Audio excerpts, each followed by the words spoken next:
Ang pangatlo, ito ay mga inspirational, parang guide sa atin. Ito assurance ng Ama ito kung anong gagawin niya sa atin. Ang Psalms 91, English version yan, sa King James Version. Ang ginagamit yung Bible ay King James Version. Ang Psalms 91, nagbibigay sa atin encouragement, assurance, safety, lahat. At yung pangailangan natin na dapat natin isaulo yan. Sapagkat nagbibigay sa atin ng kalakasan. May Tagalog version akong alam na dyan sa may Quiapo Church, marami yan sa tagiliran ng simbahan, nagbibenta ng Psalms 91 na maganda ang version, madaling isaulo.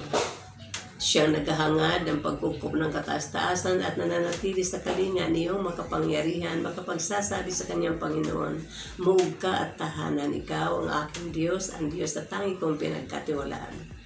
Ika'y ligtas na sa panganib sa umang nabitag at kahit anumang mabigat na salot di ka magdaranas.